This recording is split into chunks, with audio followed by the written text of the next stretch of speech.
Good evening বন্ধুরা। আজ 23 জানুয়ারি শুক্রবার।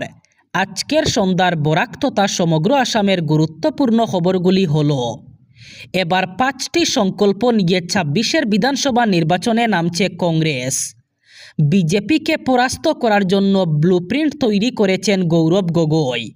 5টি বড় ঘোষণা করেছেন তিনি। গৌরব গগৈয়ের নেতৃত্বে কংগ্রেস গুরুত্ব দেবে 5টি বিষয়ে। প্রথম সংকল্প হিসাবে কংগ্রেসের থাকছে শিক্ষা এবং চিকিৎসা। সেই সাথে সরকারের কাজে আধুনিকীকরণ হচ্ছে দ্বিতীয় সংকল্প। কংগ্রেসের তৃতীয় সংকল্প হচ্ছে অর্থনৈতিক পরিবর্তন। সেই সাথে কংগ্রেসের চতুর্থ সংকল্প হচ্ছে অপরাধ নিয়ন্ত্রণ।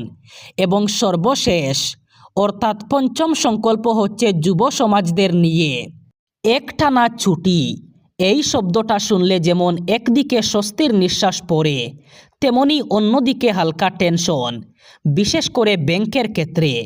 রাষ্ট্রায়ত্ত হোক অথবা বেসরকারি, কোনো ব্যাংকই এই লম্বা ছুটির বাইরে নয়। আগামী সোমবার পর্যন্ত একেবারে লম্বা উইকেন্ড। 2026 সালের 23, 24, 25 এবং 26 জানুয়ারি এই 4 দিন ব্যাংকের দরজা বন্ধ থাকবে। ফলে ব্যাংক ব্রাঞ্চে গিয়ে লেনদেন, নথি জমা দেওয়া, চেক সংক্রান্ত কাজ অথবা অন্য কোনো পরিষেবা পাওয়া যাবে না। ব্যাংক আবার খুলবে মঙ্গলবার অর্থাৎ 27 জানুয়ারি। এই টানা ছুটির কারণও একাধিক। প্রথমেই 23 জানুয়ারি সরস্বতী পূজা, 24 জানুয়ারি পড়ছে মাসের চতুর্থ শনিবার। নিয়ম অনুযায়ী প্রতি মাসের দ্বিতীয় এবং চতুর্থ শনিবার ব্যাংক বন্ধ থাকে। ফলে সেদিনও ব্যাংকের শাটার নামানো থাকছে। শ্রীভূমি জেলা প্রশাসনের উদ্যোগে শ্রীভূমির জেলায়ুক্ত কার্যালয়ের সভাকক্ষে মুখ্যমন্ত্রীর গুরুত্বপূর্ণ জনকল্যাণমূলক প্রকল্প একটি কলি দুটি পাতা এবং অরুণোদয় প্রকল্পের অগ্রগতি এবং বাস্তবায়ন সংক্রান্ত এক পর্যালোচনা সভা অনুষ্ঠিত হয়। সভায় সভাপতিত্ব করেন শ্রীভূমির জেলায়ুক্ত প্রদীপ কুমার দ্বিবেদী। বিশেষভাবে সভায় অরুণোদয় প্রকল্পের অধীনে নতুন হিতাধিকারীদের বিধানসভা কেন্দ্র ভিত্তিক হিতাধিকারী আবেদন প্রক্রিয়া এবং প্রকৃত হিতাধিকারীদের দ্রুত অন্তর্ভুক্তিকরণের বিষয়ে গুরুত্ব আরোপ করা হয়। জেলায়ুক্ত প্রকল্প বাস্তবায়নে স্বচ্ছতা, সময়ানুবর্তিতা এবং আন্তঃবিভাগীয় সমন্বয় বজায় রাখার জন্য সংশ্লিষ্ট আধিকারিকদের প্রয়োজনীয় নির্দেশনা প্রদান করেন। এবার আর শুধু শিক্ষা প্রতিষ্ঠানের আশেপাশে নয়, গোটা রাজ্যে সম্পূর্ণরূপে নিষিদ্ধ হলো গুটখা, বিড়ি, সিগারেট বিক্রি। গুটখা জাতীয় সামগ্রী বিক্রি করলেই যেতে হবে জেলে। বড় সিদ্ধান্ত নিল দেশের এক বিজেপি শাসিত রাজ্য সরকার। কেপি, রজনীগন্ধা, সিগনেচার, শিকড় ইত্যাদি বিক্রি করা বন্ধ। সেই সাথে বিড়ি, সিগারেটও বিক্রি করা বন্ধ ঘোষণা করা হয়েছে। এবার ধূমপায়ীদের জন্য একটি খারাপ খবর দিল ওড়িশা সরকার। 2027 সালের আদমশুমারি অথবা জনগণনার আগে প্রশ্নপত্রের নোটিফিকেশন জারি করল কেন্দ্রীয় সরকার।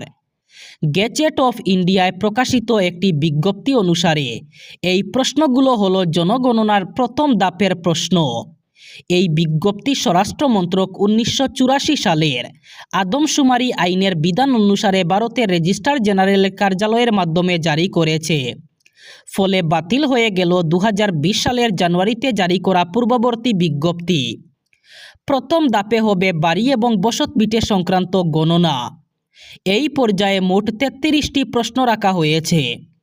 চলতি বছরের 1 এপ্রিল থেকে এই প্রক্রিয়া শুরু হবে এবং শেষ হবে সেপ্টেম্বরে। জনসংখ্যা গণনার দ্বিতীয় ধাপের প্রশ্নপত্র পরে আলাদাভাবে জানানো হবে বলে সরকারি সূত্রের খবর। জনগণনার প্রথম পর্যায়ে 2011 সালে প্রশ্ন ছিল 29টি। এই বছর তার সঙ্গে নতুন করে যুক্ত হয়েছে আরও 4টি। বাড়তি প্রশ্নগুলোর মধ্যে ইন্টারনেট ব্যবহার এবং পরিবারের প্রধান খাদ্যশস্য সংক্রান্ত জড়িত।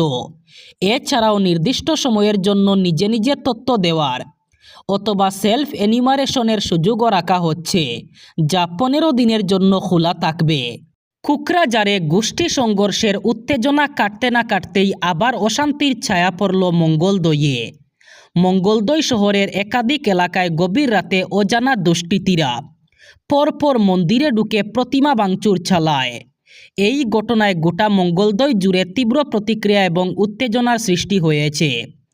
স্থানীয় সূত্রে জানা গেছে, রাতের অন্ধকারকে কাজে লাগিয়ে দুর্বৃত্তরা চেরেং মন্দির, গেরিমারি কালী মন্দির, নোয়ানদী কালী মন্দির সহ মোট 16টি মন্দিরে হামলা চালায়।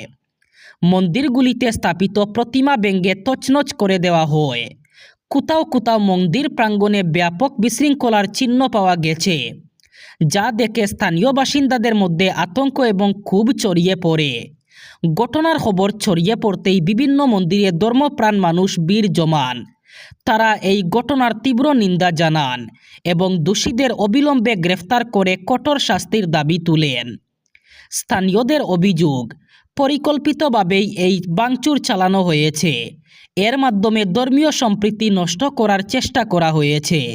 স্বামীকে খাওয়ানোর জন্য বিরিয়ানি রান্না করেছিলেন, সেটিকে মিশিয়ে দেওয়া হয়েছিল ঘুমের ওষুধের সাথে।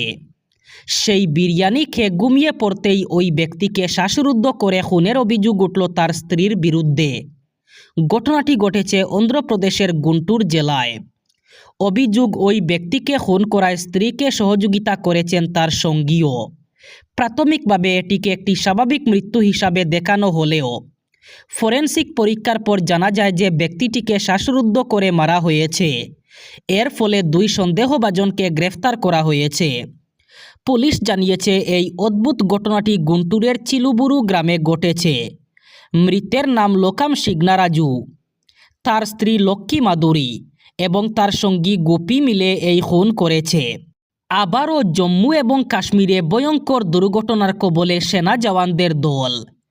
নিয়ন্ত্রণ হারিয়ে গাড়ি উল্টে গেল গভীর খাদে। দুমড়ে মুচড়ে যাওয়া গাড়ির মধ্যেই 11 জন সেনার মৃত্যু হয়েছে। আহত হয়েছেন বাকিরা। সর্বভারতীয় সংবাদ মাধ্যম সূত্রে জানা গেছে, ঘটনাটি ঘটেছে জম্মু এবং কাশ্মীরের ডোডা জেলায়।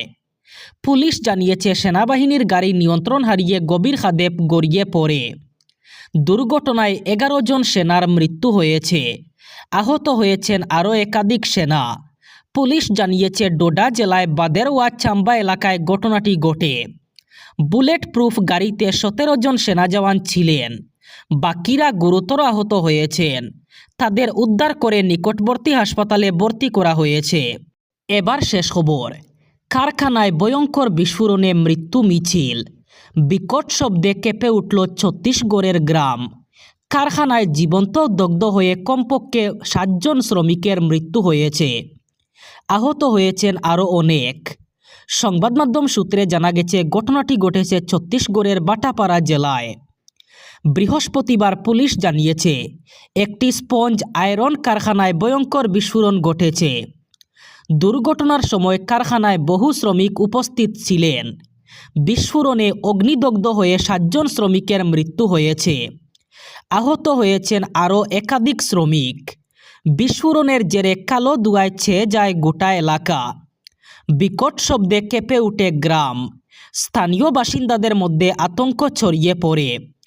শেষ খবর পাওয়া পর্যন্ত 10 জন শ্রমিককে উদ্ধার করেছে পুলিশ, যাদের মধ্যে 7 জন জীবন্ত দগ্ধ হয়ে মারা গেছেন এবং 3 জন গুরুতর আহত হয়েছেন। কারখানায় আরও বহু শ্রমিক আটকে রয়েছেন। এই ছিল আজকের সন্ধ্যার গুরুত্বপূর্ণ খবরগুলি। ভিডিওটি অবশ্যই লাইক করবেন এবং চ্যানেলটি সাবস্ক্রাইব করবেন।